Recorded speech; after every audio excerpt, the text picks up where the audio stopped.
Let me propose a hypothetical. So it's not too hard to tell who I'm talking about because it'll be on screen.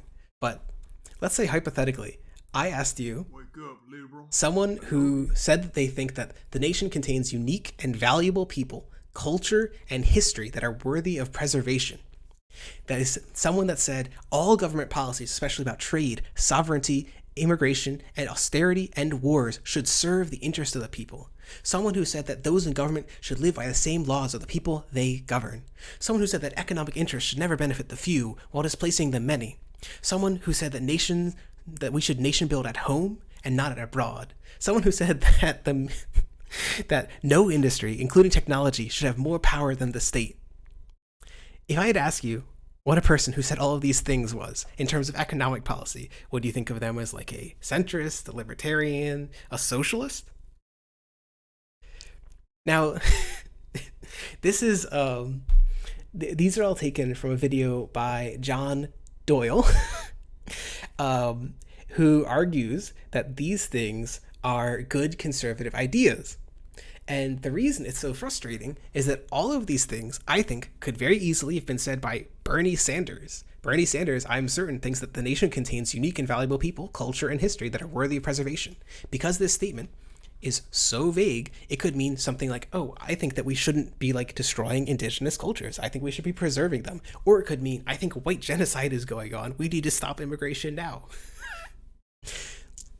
Second statement, all government policies, especially on trade, sovereignty, immigration, austerity, and war, should serve the interests of the people. Again, Bernie Sanders probably wouldn't have mentioned the immigration, but probably would have mentioned the rest, okay? Like, this is just so frustrating. He's more or less embraced, John Doyle has embraced this fascist tactic of saying socialist lines, not actually solving them because they don't actually care about economic policy or anything, and then just pivoting to actually all of these things are about immigration and other social issues. So it's a long video. I wasn't entirely sure how to cover it. I think that's what I did. I could show that.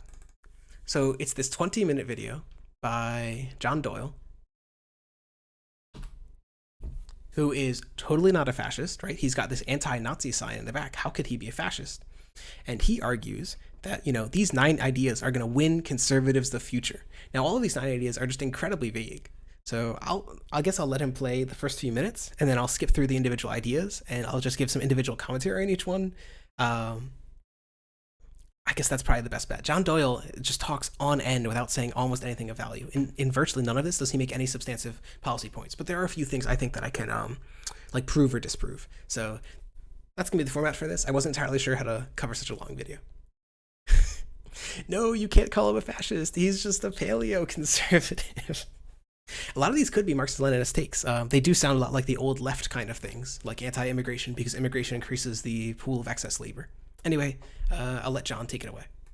So unless you've been living under a rock for the last 5 years, you know that President Trump has unleashed an energized conservative movement that has never been seen before in my lifetime, and perhaps even in any of our lifetimes, and that our success as a civilization is entirely contingent upon our ability and efforts to propagate that movement to and beyond our victory. And I know that we talked a little bit about this before. It's not exactly what we like to hear, but this movement was never meant to succeed, and it's still not meant to succeed. Like, we can talk about the corruption, we can talk about the deep state, all that stuff. So within the first 25 seconds, he has gone from Trump has created the greatest conservative movement. It is important, if it succeeds, to the very survival of our civilization, to like more or less like hero worship of Donald Trump that we needed to succeed, to to saying that it's never meant to succeed. And if I let him go for a few more minutes, he'll say that it's the establishment conservatives and the media and the deep state that are holding it back. So we've gone from like strongest conservative movement to conspiracy theory all in the space of 20 seconds, which is pretty standard stuff from John Doyle. So I figured before we get too far away from the strongest conservative movement ever thing, I would just like to remind John Doyle of the 2018 constitutional elections, congressional elections. So in this election, Democrats gained, they gained 41 seats. They gained like 9 points in this election. They did incredibly well. Democrats gained control of 7 governorships out of 50. That's a 14% like gap that we gained. So the most powerful conservative movement ever, the only thing that they gained was 2 Republicans and incredibly safe Senate seats. Meanwhile, I know that this guy doesn't trust polls. I'm absolutely certain this guy doesn't trust polls. But if we just look at the polling averages, this guy sure doesn't seem like he's unleashed the most popular and powerful conservative movement of his time. Now, to be charitable to Mr. Doyle, I think what he's really saying is that you were going to respond to this video soon. I apologize for that. I think there's a similar video. I even have it down here called 4 Liberal Things Conservatives Should Stop Saying, but I forget if it, I don't remember exactly what it covers, but I wanted to, if you go to John Doyle's channel, there are so many videos that are just about, they're about things which are just meaningless. Like, first video, Trump protesters get emotional when asked what happens if Trump loses, on and on and on. There's, the vast majorities are just about like reaction content, more or less. Oh my God, California softens the punishment for child molestation. This was a big thing in conservative circles. Basically, California made the law equal between straight and gay couples, which they portrayed as making it like more okay to rape children. But whatever, no big deal. Lots of disinformation. Lots of like, this video is specifically about like leftist cop killing. It's like not fact based. It's just like trying to rile you up and make you afraid, which is very typical of a lot of fascist stuff. So the reason I focused on this video, which was the 9 ideas that will win conservatives in the future, is at least it's nominally focused on policy. So anyway, yeah, no, there's lots of things that people are bringing up in chat as well. Oh, he's a little quiet. I will bring up the desktop volume. Sorry. So he's a World War II buff. Yeah, he's a wearable. He looks kind of dweeby. Okay, I can't hate too much because he and I both speak like Ben Shapiro. We can't hate too much. He's Hank Green from the Shadow Realm. I love this shit. And Stumbled Up said the GOP is at its lowest membership as a percent of the United States population in decades. There are more independent voters than GOP members. We've seen Trump has done nothing to stop the long-term like demographic decline of the GOP. So the idea that Trump is just like uniquely better is just absurd. If you look at the election totals, Trump did more or less as well as Romney.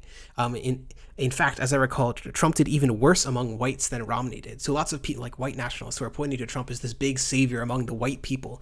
The main reason that Trump won is he did very slightly better among Hispanics, and black turnout was enormously down in Michigan, and then Pennsylvania Democratic turnout was just down in general. Like, it's the idea that there's this big conservative movement behind Donald Trump that wasn't there before is just not true. You can just look at virtually any of the numbers, like electoral or polled or otherwise. It's just bullshit.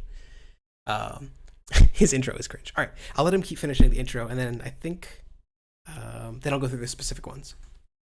Stuff at a later time, but the point is that the Washington establishment, including the Republican establishment and the ruling class, they all want to return to business as usual. They're going to do literally everything in their power to make sure, well, something like Donald Trump can never happen again. That's how they're going to put it. You know, we're going to see so-called principled conservatives talking about restoring true conservative values to the GOP, and I predict that the left might even take it easy on them to try to give the illusion of being reasonable and to turn everyone against the true threat, which is the authentic conservative movement ignited by Donald Trump. That's why we have to demand, not just ask, demand that our representatives conform to the ideas of that movement. We don't want them. Yeah, so this is pretty fucked again already. So just to be clear, the vast majority of like Republican senators have voted in lockstep with Donald Trump. I think, I want to say you can either use the DW nominate or 538's vote score. I think it's a 538 vote with. Like, there are very few people in the Republican Party who vote unlike how Donald Trump would vote, or what bills Donald Trump voted for. The least Trump voting representative, who is Republican, voted with Trump 2/3 of the time. So this is just typical of American politics in general. This isn't something specific to Donald Trump. We've seen increasing polarization over time, like DW nominate partisan over time. There's this graph from DW Nominate, which more or less tracks how consistently parties vote with each other. So Democrats vote with Democrats, Republicans vote with Republicans. And you can see there's a very sharp increase of polarization among Republicans and a continued polarization among Democrats. Republicans much more likely to vote Republicans, Democrats continuing to be more likely to vote with Democrats. So this isn't a Trump thing. It's just American politics. We live in increasingly polarized and dysfunctional times, honestly. So He just wants the conservatives to stop being warhawks and say the quiet part out loud. Probably. He probably just wants them to be more racist. Because, so this is the thing that he'll consistently turn to. The things that he doesn't like are democracy, mass immigration, and the decline of social values. He makes that very clear. Those are his big three things. He's a social conservative, not an economic conservative. So, a fascist. He doesn't care about economics. All he wants is a return to the good old days. And to be clear, I'm not just saying he's like a fascist because whatever. He's like explicitly anti-democracy in this video. So... true conservative values that have allowed for the left to completely take over our culture, while fake Washington conservatives make millions of dollars assuring us that our freedoms and way of life are actually under attack 7,000 miles away from our shores, so we have to go send young men to die while they profit from it. If that pathetic, impotent breed of conservatism were of any use, our public debate... Again, fascist aesthetics. Me strong, conservatives weak, your enemy's weak, we need to be strong. Would be over cool stuff like, hey, let's lower the age to purchase fully automatic LMGs to 16, but instead we're just begging to hold on to magazines that hold more than 10 rounds, begging to not have our children indoctrinated into questioning their gender identity, begging, just begging. Social issues, children being indoctrinated. To not be totally crushed by the left. You know who begs? Losers. That's how much ground we've lost. And this isn't to depress you. It's to invigorate you so we can get our act together and start to actually win. Because we've lost too much ground to just sit back and do nothing. We can't allow our country to return to business as usual, which just means Republicans sitting back and doing nothing except profiting off our misguided trust while the left destroys our country. We have to carry this torch. And so we're going to go over some of the ideas that will help us do that in the future. Very important. So do stay tuned. So one of the things that I will say, I don't think that he's wrong that we've seen a leftward shift over time. There is this saying among neo-reactionaries who are like the neo-reactionary movement is, or NRX as it's called, is pro-monarchist. They are usually libertarian pro-monarchists because they think that like monarchy is the only way to stop democracy, and they think that democracy will lead to this inevitable leftward shift. And there's this phrase they have: Cthulhu swims slowly, but he swims left. And the idea there is that there's this like unstoppable monster, which is Cthulhu, and he's slowly swimming towards the left, which I think is really rad. That's like cool as shit. I want to appropriate those Cthulhu aesthetics, right? We are the unstoppable monster of unspeakable time from ancient depths, right? Rising up. And, we're swimming left slowly. We're being, Cthulhu is a social democrat. He votes for the SDP. He doesn't think that the KPD really has it in him anymore. This is totally true. We have seen a shift over time. I don't think Doyle is wrong. The problem with this is that, like, the reason he wants to return right, but people don't, like, Republicans are pro-gay now. It's not because, like, oh no, like, the liberals, like, indoctrinated us. It's because people changed their beliefs. Like, why should you just return to the conservative ways, even if people don't want those things? The gun control thing is another one, right? Like, the vast majority of people support gun control. Why should we return to the other way? And the answer is that he doesn't care about democracy. Much like the NRX people, he thinks democracy bad. Let's watch his intro. It is pretty funny. I don't want to hate too much on, like, people having like cheesy intros, because I think it's really nice that he's like genuine and genuinely wants to put forward these like aesthetics. I think it's really cute, rather than like living in this like sarcastic, just joking alt-right phase. He's like a genuine alt-righter who just puts his ideas out there. So I think it's cute in its own like fascistic, glorifying the 1960s and ignoring segregation sort of way.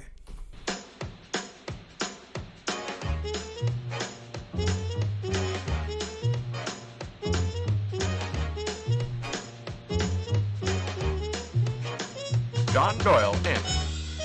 Heck off, commie. Hello there, ladies. Could you imagine if this guy was like a cute little twink leftist? We need to pink pill John Doyle. We need to pink pill him right fucking now. Okay, I need it. I need leftist John Doyle. So Nasanka says, I thought he was going to say lowered the age of consent. No. He's not a libertarian. He's a fascist. Okay.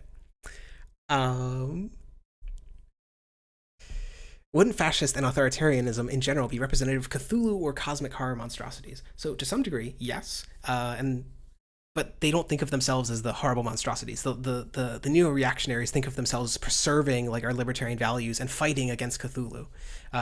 So they think that we need a strong king, right, to raise up the sword and fight the leftists. Lots of them are also like gold bugs and also lots of other like weird, just random libertarian shit. So they're totally insane. But I really like their phrase. I think it's cool. So instead of going through the whole video, because it's 20 minutes, I was just going to go through which ones. That one isn't too important. I know what I was going to do. I think I have it in the... So instead of going through each idea, because a lot of them are repetitive, I think I was just going to... I have this like clips reel, more or less, in Blender that I just cut out, because these were just a whole bunch of like fascist quotes. So I think I could either play these or I could play through the specific ones. I don't know which one would be more effective. At this point, I'm just kind of spitballing. I don't think I've ever covered a video quite as long as this before. So chat, I need your advice. And you know what? I need even more than that. I need your engagement. That's right, chat. If you click that follow button, it gives me +1 IQ points. I'm fighting the conservatives 10% more efficiently because you click the follow button, you click the like button, you click the parasocial engagement button that makes you think that we're friends, even though I'm basically just a screen on a voice who has literally no interaction with you, probably. All right.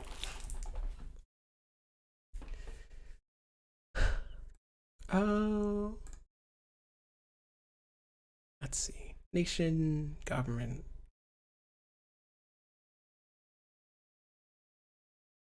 Yeah, I think what I might do is just go through the clips that I thought were just like atrocious from what he said, instead of actually like please like on YouTube to add to my IQ.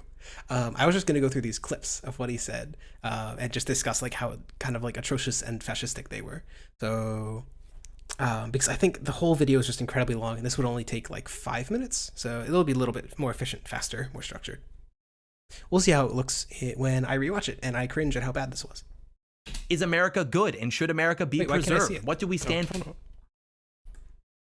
There we go. Now we get to see him in his full beauty, okay? Oh, this is gonna be slow, isn't it?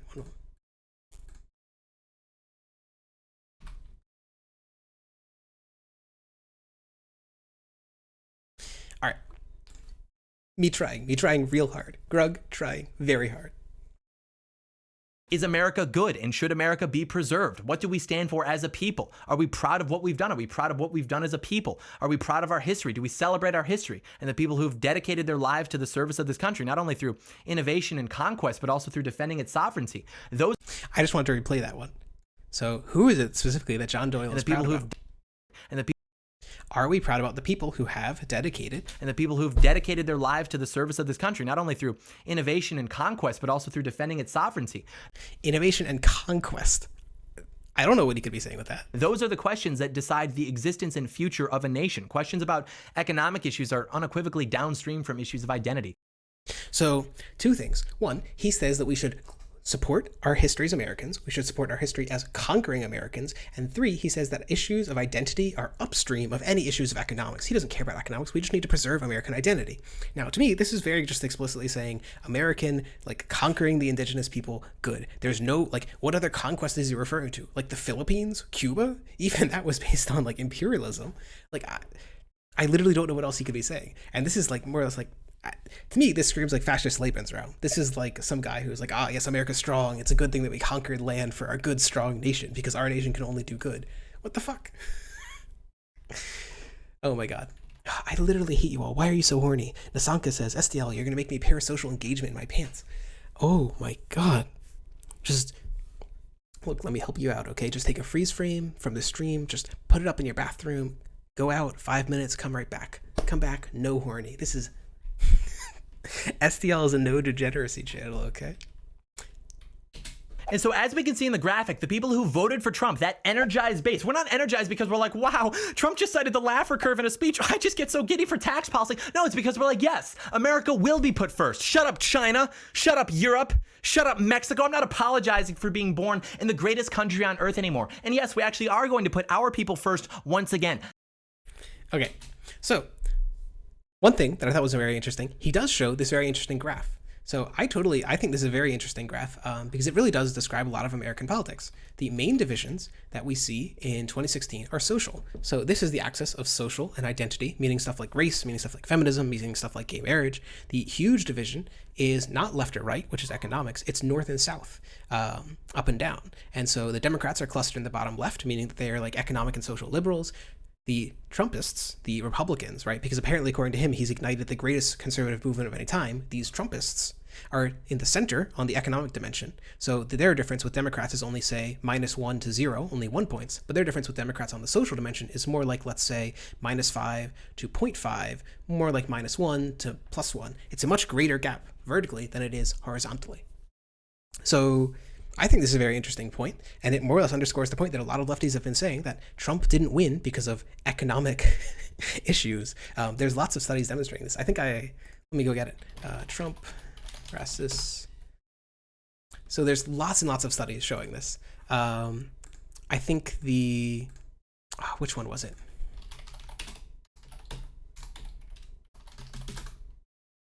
Yeah, so this study showed that there was no correlation between Trump vote and trade or immigration.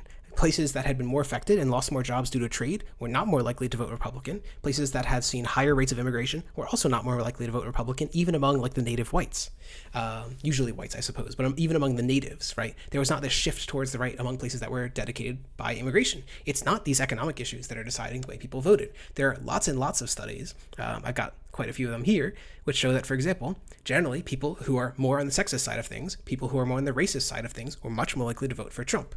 To some degree, there was a correlation between being dissatisfied with the economy and voting for Trump. However, some of that might just be because we lived under Obama, and there's this, there's a name for it as well.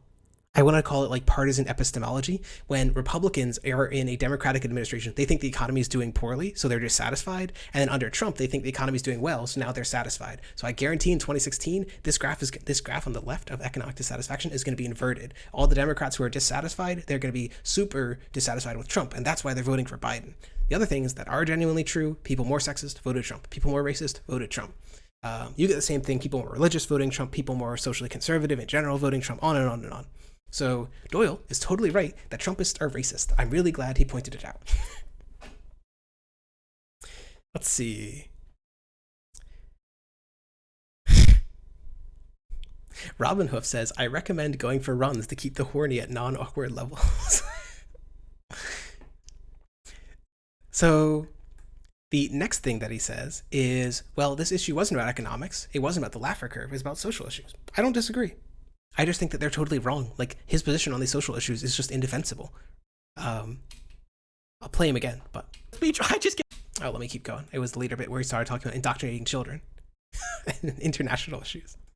America will be put first. Shut up, China. Shut up, Europe. Shut up, Mexico. I'm not apologizing for being born in the greatest country on earth anymore. And yes, we actually are going to put our people first once again. Deutschland Erste. I truly believe Trump supporters are racist. Yeah, because that's the greatest explanatory for Trump vote. It's not poverty. People who are poor are more likely to vote Democrat. It's not trade. People who experience more trade are more likely to vote Democrat. It's not immigration. Doesn't explain it. People in highly isolated white communities that haven't seen a lot of contact with non-white people are substantially more likely to vote Republican. I don't like the conclusion, but I'm sure it's always been there. I don't know. So main things there, the international stuff like America First. Again, you could see that from like ML sort of left, like old style sort of left. But mostly it's just like this sort of belligerent nationalism, which I think is very typical of fascists. But simultaneously, he said he doesn't care about economic issues, right? He cares about identity issues. His problem with Europe, his problem with Mexico, his problem with China is not that they're like competing with us economically. It's they're competing with us for like identity or greatness on the global stage. So very frustrating. The other thing I wanted to point out really quick, look at Tucker Carlson. He's been breaking all-time records for cable news recently, and he's right there in the red with the core of Trump's base. This is where we are right now. So, great, I'm glad we agree. Tucker Carlson, a noted racist who consistently race baits, right? You look at all the shows, he talks about mass immigration, he talks about people flooding across the border, he talks about the caravan, right? And he talk like the things that Tucker Carlson talks about are occasionally he'll mention like, oh, these economic elites are like destroying our culture. Oh no, they're pushing like a gay values or whatever. Like whenever he talks about the elites. Wake up, liberal. Hey, Spark guy. Oh, I think I'm debating you in a few days, right? Whenever Carlson talks about the elites, he'll instantly pivot to the elites controlling capital and using the capital issues and using their capital to push social issues. It's never about economics. It's always about the social issues because they really are just like social conservatives. They really are fascists in the sense that fascists really only care about social issues, not about economic ones. That's something Hitler said, something Mussolini said, and it's something that John Doyle said. A lot of times what we're told is, well, there's no such thing as American culture or American identity. America's a nation of immigrants. There's nothing unique about her. She's just basically an open lobby for every other group of people to occupy. And you can say that they're all unique and that their histories are valuable and that they're entitled to preserve their ways of life. But if you say that about America, it's offensive. Okay, so I'm going to pull up a neo-Nazi slogan, and this is not a meme, it is a literal neo-Nazi slogan. Africa for Africans. So, where is it? It's this one. So there is this screed titled Anti-Racist. This is a code word for anti-white. It begins, Asia for the Asians, Africa for the Africans, white countries for everybody. It talks at length about how only white people have to let in immigrants. Only white countries need to let in people and change their culture. All the other countries, they can be totally preserved in their culture, in their identity. Now, I'm going to play you John Doyle. So again, totally not a fascist. Basically an open lobby for... Oh, we should start a little earlier. Think here. America is an open lobby, he says, for anyone to occupy. Or American identity. America's a nation of immigrants. There's nothing unique about her. She's just basically an open lobby for every other group of people to occupy. And you can say that they're all unique and that their histories are valuable and that they're entitled to preserve their ways of life. But if you say that about America, it's offensive. Okay, so it's possible that non-Nazi conservatives could say this, right? It's possible that non-Nazi conservatives could say, you know, it's only the white countries, it's only America that needs to take in immigrants, but these other countries, which I don't know what ones he's referring to, like Mexico, Africa, he doesn't say. But those other countries, they don't have to take in immigrants. They get to preserve their culture, their way of life. It seems rather odd to me that you get more or less the same talking points out of Nazis and out of these just totally not racist, just paleo-conservatives, just interested in social values. And he'll go on to talk about, on and on, immigration, immigration, immigration.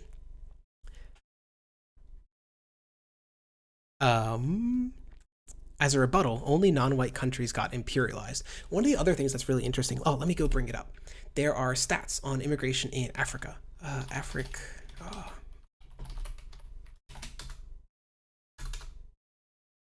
So I think, where is it? Yeah. So there's this talking point that, like, why don't these people in poor areas simply move to Africa, to other countries in Africa? Why don't poor Asians simply move to other countries in Africa, in Asia, and so on? And the answer is that they do. So there's this document from the UN, which is called the International Migration Report. You can easily access it. It's in the Stinky Right Way fact sheet if you need to see it. I think that's linked in the Twitch description if you need to link for it. And it has these lovely, lovely graphs. What you can see is that there is lots and lots of internal migration. So for example, Asia to Asia, 63 million people in the year of 2017 moved from Asia to Asia. There were 20 million people who moved to Europe from Asia, but 41 million people who moved from various areas inside of Europe to other areas inside of Europe. Again, Africa, 19 million people moved from Africa to Africa. There is an enormous amount of immigration between countries in all of these given regions. And I think it really belies the way that a lot of these people think about these regions. It's that everyone in South America is Hispanic. They're all the same. It doesn't matter. They're all mixing. No, these are enormous population flows between like these regions, these countries within these regions. There's an enormous amount of immigration, and they also have these similar debates about immigration, right? Lots of the rich countries in these areas don't want to let in immigrants from the poorer areas in the poorer countries in those areas, for the same reasons that we don't want to let in poorer people, because we think they're competing for wages, we think they're destroying our way of life or whatever. So it is just very frustrating. Like, reality is very much against what they're talking about. There is, in fact, a huge amount of people starting in a given region and moving within that given region, because that's how immigration works. Very frustrating. Confucius says, colonization is not immigration. That's true. It's worse. Okay. So frustrating. He's wrong, right? In addition, I guess, so the final thing I would say is, in addition to being factually wrong, right? Like, he's wrong that America is the only country that's accepting immigrants. Virtually every country on earth is accepting immigrants, millions and millions of them. Like, the only ones that are major exceptions are places where people are fleeing from, like Syria or Venezuela, and places where people don't really have freedom of movement at all, like North Korea. So The second problem with what he's saying is, let's say that it were true that only white countries were taking in immigrants. I don't think there's a lot of like liberals who would be like, yes, I think that America should take in immigrants, but Japan, no, Japan should never take in immigrants. Generally, what you'll see is lots and lots of liberals saying like, hey, neighboring countries should take in Syrian refugees, but if they don't take in those refugees, someone's got to take them in, so we should. It's very rare liberal that's going to be like, I think only America should have immigration, because this is the way that like the conservatives think, that like it's like only white people that deserve these things. The liberals, I hope, are applying these concepts universally because they don't think in terms of race. They don't think as much in terms of nationality. I hope, anyway. So both factually and morally wrong. Our job is to affirm that no, actually, we're not just a propositional nation built on a handful of good ideas. We're a distinct... That's a rejection of civic nationalism, just to be clear. When he says we're not just a propositional nation, he's saying that we're not just a nation based on like ideas. Our or the job is to Constitution. affirm... So explicit rejection of civic nationalism, in case it hasn't been clear enough. Our job is to affirm that no, actually, we're not just a propositional nation built on a handful of good ideas. We're a distinct people with a distinct culture. We have roots that go very deep in this land, and we have roots that go very deep in this land. I wonder what else I could say that's an analogy to. Maybe something like Blut, blood and soil. Really interesting. Pioneers and innovators, and we're moral and benevolent people, and we're fundamentally good people, and our culture is unique and it is good, and our history is important to us. Our forefathers are important to us. On and on and on. The forefather worship, the soil worship, the idea that we have heritage that belongs to this land, this is all pretty standard ethno-nationalist stuff. The idea that a people own a land because they lived there, conservatives will say it, some liberals will say it, right? And often we'll say it for colonized peoples, because we'll say like these people have been oppressed, they need like some way to like preserve their culture. But this is very much not the case for like America as a whole. America has not been oppressed by foreign invaders. America has not had its population displaced and diminished by foreign invaders. So it's certainly not the case that even if you were to say something like, hey, Native Americans own their land and they deserve like a chance to preserve their culture, this is very much not the same argument that would apply to America. And I don't even very strongly agree with any of these arguments. I very strongly reject these ideas of like that if you or your ethnic ancestors, right, people who share the DNA with you 20 generations ago were on this land, that you somehow get an ownership right over it. Why should past like ownership imply current ownership? That doesn't necessarily mean it's a just ownership of land. My social goals are not just to keep the same ethnic group of people in one area of land until the end of time. It's to like create a socialist society where all people are equal and they can like move freely. I don't know. It's very frustrating to me. I got linked in a political compass meme, but I don't think I should click it on chat. Confucius said, I don't think that's what the Nazis meant. Could you clarify?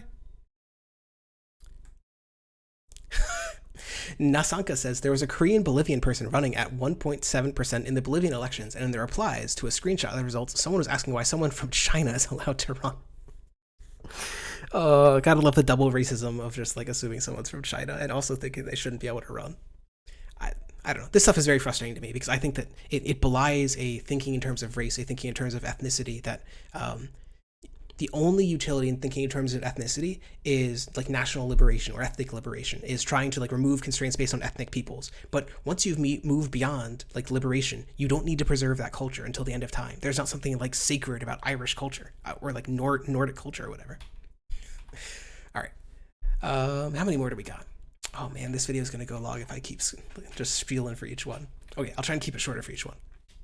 It turns out that American people and American culture are unique, and we're entitled to preserve them. And if you took the population of America and switched it with the population of Latin America, America wouldn't be America anymore. And I'm not saying that there's anything necessarily wrong with Latin America. I'm just saying that we are unique, and we get to acknowledge that too.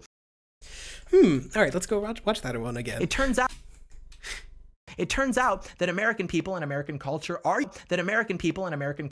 unique, and we're entitled to preserve them. And if you took the population of America and switched it with the population of Latin America, America wouldn't be America anymore. And I'm not... If you switch the population of America with the population of Latin America, America wouldn't be America anymore. And I suppose in some trivial sense, that's true, right? America is defined by its people, right?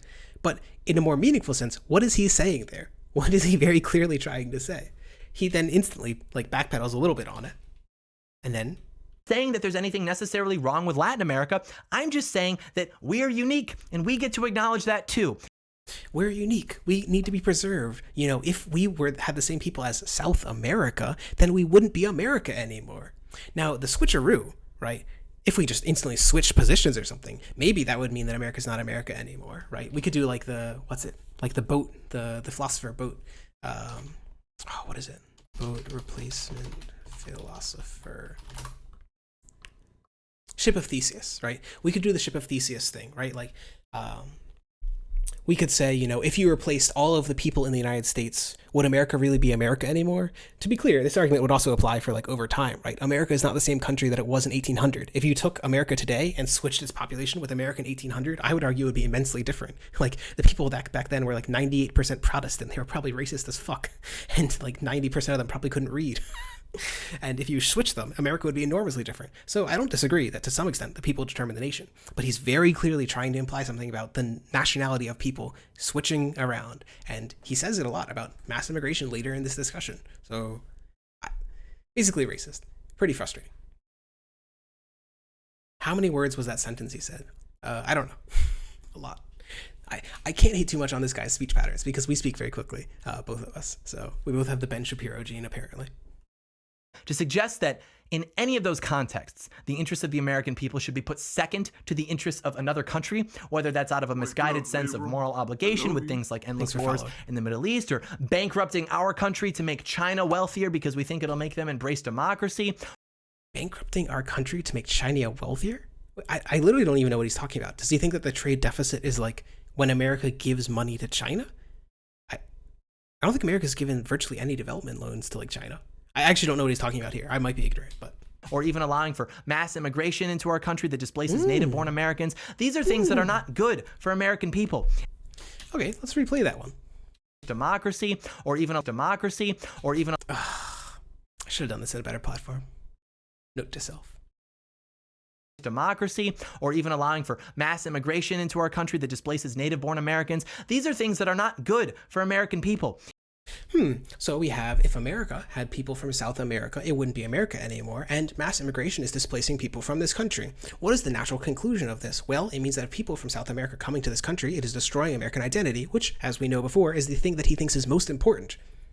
It sure sounds a lot to me like he cares about the ethnicity of people in this country. This is true, Boom Blaster Blot. Ironically, Latin America is quite diverse racially speaking compared to the United States, so I say actually they'd be quite similar. So to some extent this is true. I guess the main comparison would just be like, you could argue that like there's this idea of like inhabited institutions that people shape the institutions that they inhabit, and so like this highly educated populace who have compared to some countries anyway, like a longer history of democracy, maybe more of a history of democratic engagement, more education. You could argue that there'd be like differences that way, but it seems pretty clear that he's talking about race. He's talked about identity. He's talking about like replacement of people. He's talked about like white genocide, more or less memes that they're displacing native workers, which is just not true. Like the reason that there's less whites is because they're not having as many births. It's not because they're being like replaced. And even then, the decline in whites is extremely small. I want to say that there's like 190 million whites today, and there were like 192 million in like 2000. Like the decline is just incredibly small. It's very frustrating. So, the other meme I should mention about mass immigration. This is one that I usually do. So you'll get people who argue the Nick Fuentes meme about progeny, right? That like, oh, we used to be a nation and the founding fathers wanted it to be a nation only for their progeny. That's what they meant by the Constitution. That's the thing that I think is very funny. We have stats about what the very early people in the United States looked like. So in 1970, the United States white population was 85% British. Disgusting, I know. 8.9% German, 3% Dutch, 2% French, and 0.3% Swedish. So if you're Russian, if you're Nordic like me, get the fuck out. If you're Spanish, get out. If you're Italian, get the fuck out. This would lead to similar absurd conclusions. There were only 35,000, or less than 1% of the population, who were Catholics. This idea that like America today is the same as it was in like 1790 is just absurd. To a large extent, the original population has been displaced. There are actually plenty of Anglos in the United States today. They haven't been displaced at all. What we really are is, like he said before, a melting pot.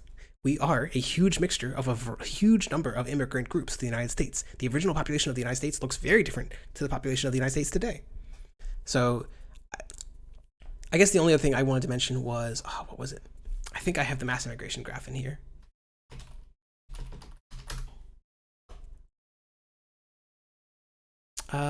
this covers part of it, but I think I have one that goes longer. Yeah, this one. So this one is immigration by decade. And so you'd say, look, there's very low immigration in the 1830s, 40s, 50s, 60s, 70s, 80s, and so on. Yeah, it was only a few million people. Now, if we take immigration as a percent of the United States population, we've had enormously higher immigration in the past than we have today. So, for example, in 1830, 40, 50, 60, 70, all of the years basically from 1850 to around 1930 had higher immigration per decade as a percent of population than we've had since 2000. Since 2000, about 4% of the US population each decade gets added from foreigners, right? It was more than that in 1930, 2010, all the way back to 1850. And a huge number of these people were European immigrants. We had mass immigration back then, and it sure didn't seem like America collapsed. The institutions that we want to preserve, the ideas that we support, even these social things that he talks about were all preserved. So I think it's very hard to look at this, unless you're an ethno-nationalist, and say that we haven't seen mass immigration before, and yet the things that we care about have all survived. So that's very frustrating. From 1940 to 50, everyone was dead. What happened is there was a substantial restriction of immigration surrounding the Great Depression in like the late 30s to 40s and 50s. And then afterwards, we saw a slow loosening up of immigration. So to some degree, like the Great Depression spurred like nativist sentiment. So that's the story there. All right. This video has been going long, and I don't want to take too much time. I don't want to give John Doyle too much time. So I think 6 left, and I'll try and get them done maybe in 20 minutes. And if that government is filled with people who aren't willing to do that and instead opt to sell us out, to pad their own pockets, to live in their... So in this one, he's talking about what if they're fake conservatives? What if they're not real conservatives? What should we do to them? And if that government is filled with people who aren't willing to do that and instead opt to sell us out, to pad their own pockets, to live in their gated communities and luxury apartments in downtown Washington, D.C., maybe it's time for those people to be kicked out and humiliated and perhaps even thrown in prison. Whatever. So I didn't cut that out of context. I think I can even show that.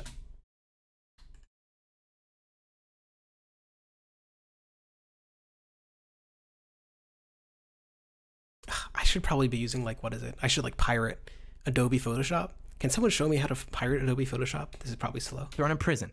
Whatever. That brings us to the next one, which is that those in government should live... This isn't out of context. Like, you start to see the anti-democracy stuff. He expands on this in the later quotes. So if the representatives aren't serving the interests of the people, we should take them out and jail them. Now, I suppose to some degree, any person could say this, any leftist could say this, any revolutionary could say this, but specifically he's saying people who don't like serve this like nationalistic America first, identity first sort of idea, those are the people that should be taken out. So very clearly, this seems to me to be arguing for an escalation of political violence in the United States. Like, there is so much corruption at every level of law in this country, the bureaucracy, the administrative state. Trump was so right in describing it as a swamp, because that's what it is. It's a disgusting swamp filled with leeches, parasites with no soul and no integrity. And say what you will about having a king, but at least the odds are a little bit better. Like in that... If anyone starts a phrase with, say what you will about having a king, I don't think the following is going to be very good. This is, again, where he explains his opposition to democracy because he thinks it causes corruption. That system, you've got a son who's born into this family that's been in charge of protecting these people, and maybe you don't want to become a king, but it's your duty, and so you're raised to learn how to be strong and righteous, and you care about the people you govern. Or maybe you end up being a total jerk and they cut your head off. The point is that, at least in that system, the odds seem to be a little bit better, whereas in our system...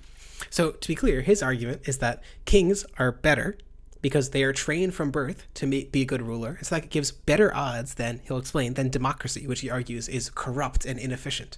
Now, to be clear, this is an argument that neo-reactionaries give. They think that kings were much less corrupt, that kings were more peaceful. They think that kings were less likely to intervene in the rights of their people. And all I can really say is like I will just appeal to, one moment, I gotta look at him.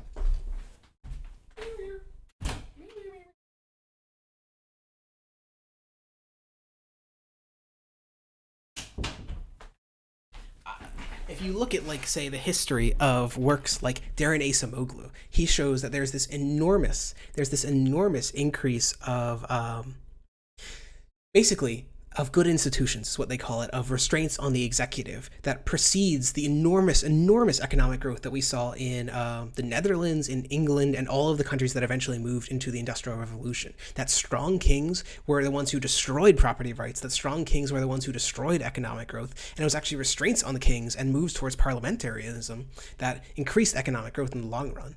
I want to say it's Acemoglu's like first paper that they argued this, that like the countries that grew more quickly than the rest of Europe, the entirety of this can be explained by the strength of their institutions. So it's not just like a one-off fluke thing. The strength of the institutions is the reason why we have the Industrial Revolution. The idea that kings are like just as good as democracy is just absurd. We can go down this in lots of ways. I think...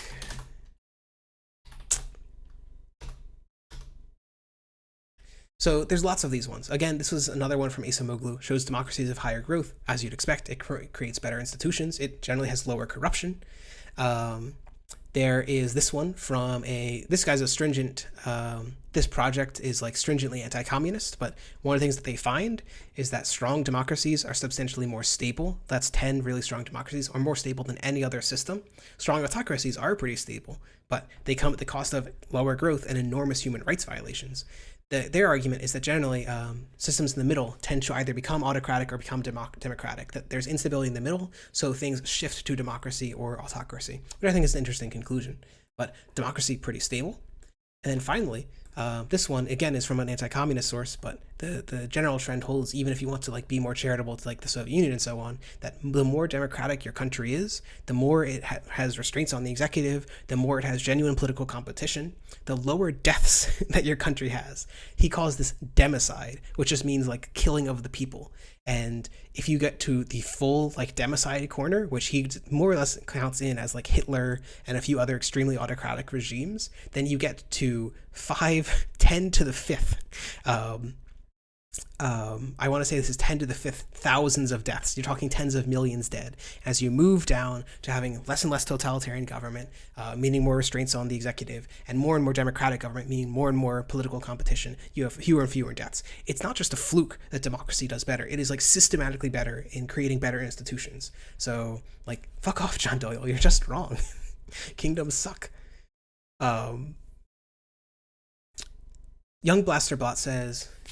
Boom Blaster Bot says, there were more wars proportionally in the history of monarchies than of democracies. Every time a new king is about to be crowned, there's a stupid war. Yeah, this is totally true. We've seen an enormous reduction of war as basically the two competing theories for why we've seen peace are called the democratic peace theory and the capitalist or trade peace theory.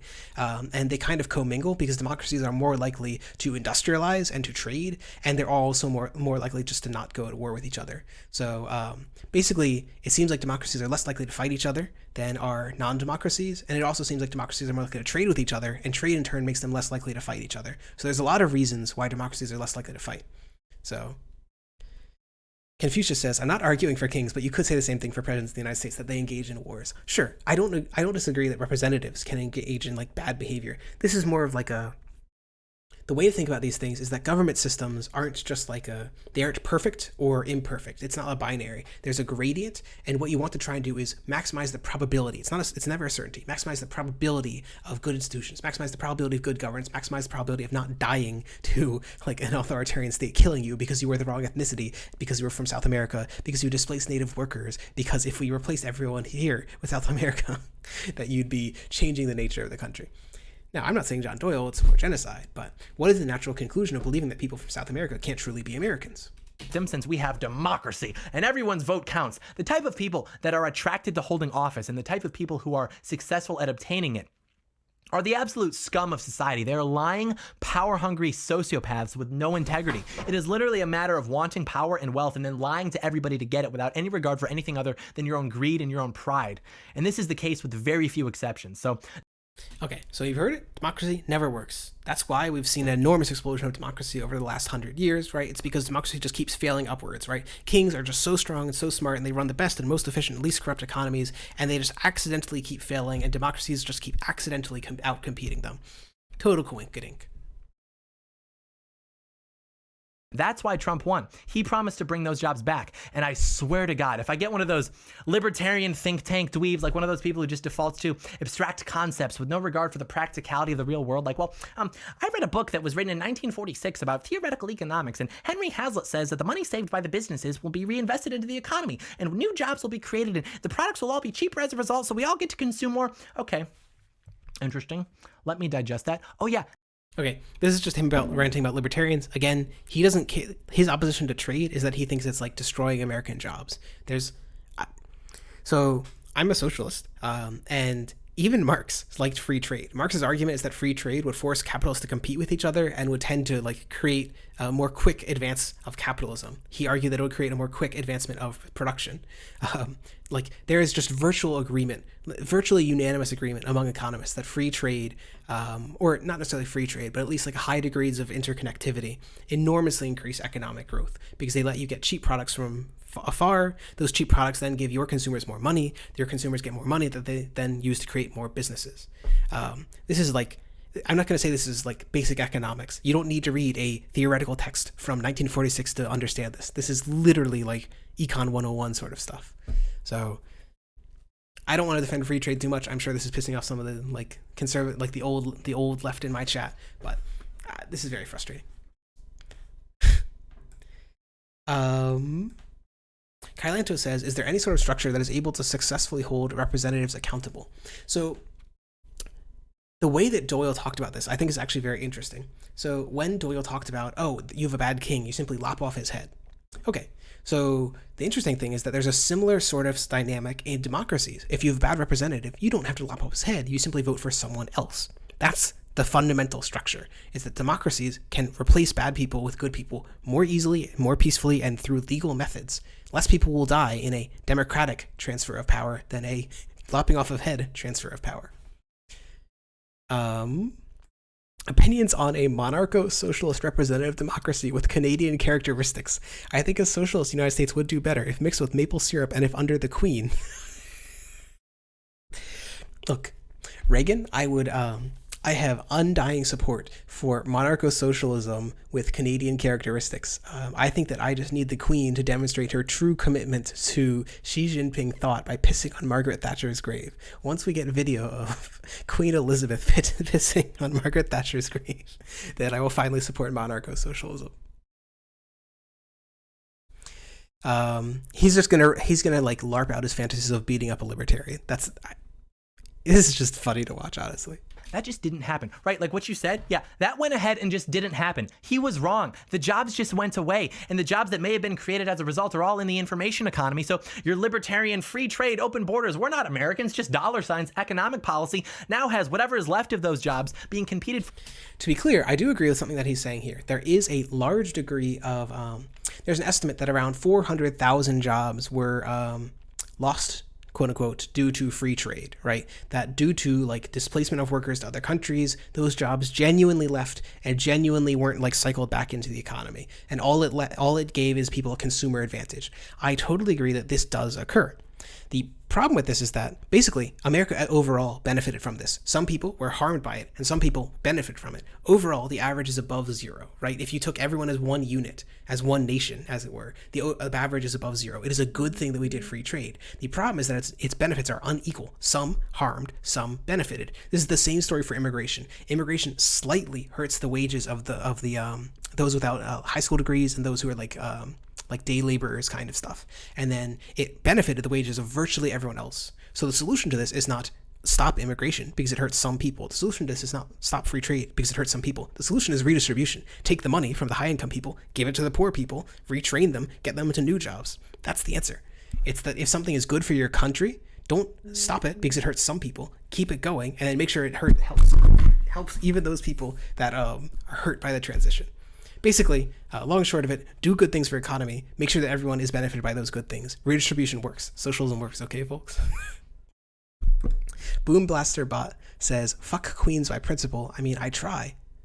I can't count the number of times I've DM'd Queen Elizabeth on Twitter, but I just haven't gotten any feed pics back. Very frustrating. All right, he's going to punch the libertarian now. by more Americans, and then millions and millions of low-skilled immigrants, but your dad got to pay like $30 less for the TV he gave you for your birthday? What a joke. Oh, I think I cut out him beating up the libertarian thing because it wasn't relevant. The heart of this country. Or maybe he'll do it here. Ooh. The heart of the... How do I get it to prefetch? Ooh, I know what to do. I do not know what to do. Okay, that got it. What is going on? Aw. My family is sharing around a cute picture of a dog. The heart of this country isn't in a crowded city, drinking iced coffee and making colorful websites that sexualize children. It's in middle America. You heard it here, folks. He's totally not just baiting about like homosexuals and like urbanite elites, just like sexualizing children. He's totally not like relating the trans movement to sexualizing children, which is what he did at the beginning of this video. Totally not arguing that at all, right? He's just implying. Very strong. All right, 3 more. We come first. American people come first. Our prosperity is prioritized. That's just a little one. That's just repeating the America First stuff. And so we have to seriously wake up to the fact that the fake news media is literally profiting off the division of the American people. And perhaps we should start to consider how long we're going to allow that to happen. Here's a thought experiment.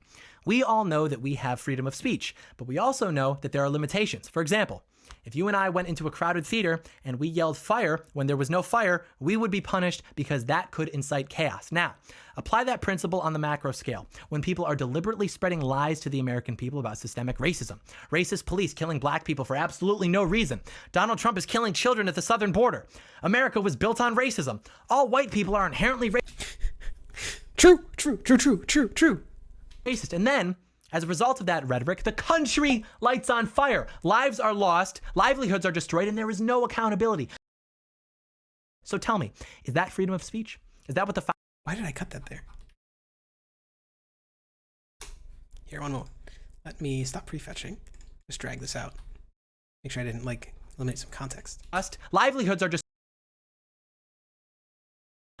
are destroyed, and there is no accountability, not from those who committed the acts, nor from those who intentionally gave them the demonstrably false information which compelled them to do so. So tell me, is that freedom of speech? Is that what the founding fathers intended? I may not agree with what you say, but I'll defend to the death your right to deliberately spread information to destabilize the country so you and your friends can profit from it. And to anyone who's like, oh, but big government, you're going to get big government anyways if you don't hold these people accountable. Okay. So I think it's pretty clear that he doesn't care about freedom of speech. He thinks that like media that says things that he disagree with, the things that he said that he disagrees with are 1, America is founded on racism. 2, lots of white people are racist. 3, like things about systemic racism. 4, like bias in the justice system. The thing that bothers me most is these things aren't like, even if you think that like what say MSNBC or CNN or whatever institution is saying about these topics is wrong, these are not the kinds of things that you can be objectively right or objectively wrong about. The idea that like America was founded on racism is like a complicated topic that has a lot of debate around it. The idea that like there's police bias in shooting is a complicated topic. To say that someone is just wrong because they disagree with you and they're so wrong that they should literally be like deplatformed, that they should like face justice for what they've done, is pretty horrifying. The funniest thing is that we know that like the guy that he idolizes, Donald Trump, has been lying just end on end, right? Like this is the guy that said that you should inject hydroxychloroquine, or I'm sorry, inject bleach. This is the guy that was promoting hydroxychloroquine with no evidence to support it. This idea that he's this principled opposition to lies that have bad consequences is just absurd. He's just saying that he doesn't like the liberal media because it says liberal things, and he thinks something should be done about it. Now, what does he think should be done about it? What do you think happens to a completely destabilized country? Do you think it just remains that way? No. Big government comes to fill the vacuum. So we really have to start to think about these things and not just default to abstractions. And Okay. So he doesn't name what he thinks should be done, but he wants something to be done. So this is pretty typical. You'll get this a lot from people who like oppose modern like freedom of speech. So I think this is really frustrating. I think that virtually everything that Doyle said fits pretty cleanly into like a fascist framework for how things should work. You should censor the media. You should censor the academia that say things that you disagree with. And you'll say the reason you're doing it is because it's a national security issue. You should oppose immigration because it's replacing people of our identity, that we won't be the same if we let mass immigration occur. He's saying all of these things that fit pretty cleanly into a fascist framework. He's opposed to democracy because he thinks it leads to corruption. He's talking about degeneracy. He's talking about decay. He very clearly said at the beginning that identity comes first, that economic issues are secondary. I don't know how much more textbook fascist you could get with Mr. John Doyle.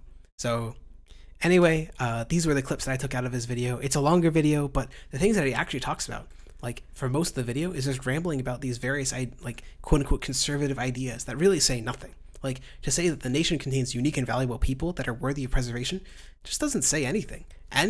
Again, like I said, virtually anyone could say that. It's not a meaningful like policy prescription. It's the thing that he says around that, the policies that he thinks derive from that. He thinks the nation is unique, and what that means is that white people, that American history need to be preserved against mass immigrants.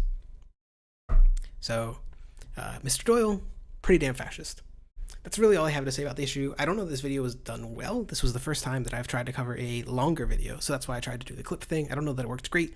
I'll have to think a little bit more about how I cover this kind of stuff. So that's really all I had for today. I had the conversation with, I don't want to misremember his name. Isocratic. I had the conversation with Isocratic, and who you can subscribe to on YouTube, and I hope that you do. This man, 182 subscribers, but he is a beast market socialist, okay? He apparently does love some reformism, okay? He just loves it, loves it, loves it.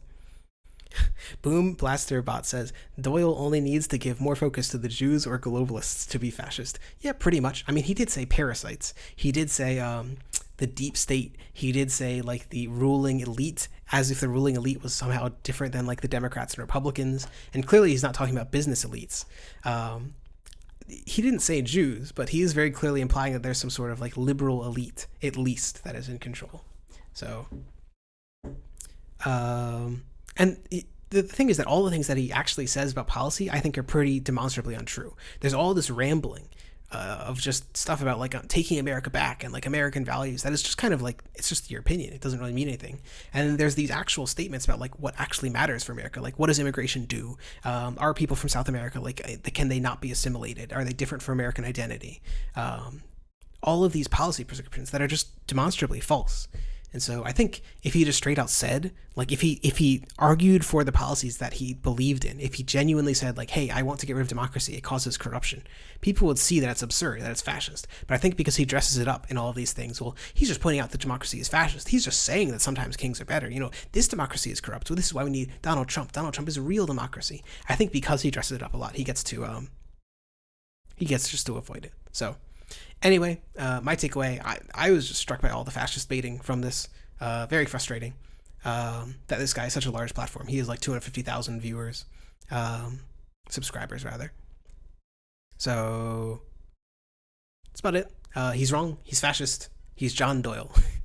And I support the pink pilling of John Doyle. Once we have twink leftist John Doyle, my job will be complete. I will leave YouTube, okay? I'm done. Absolutely perfect.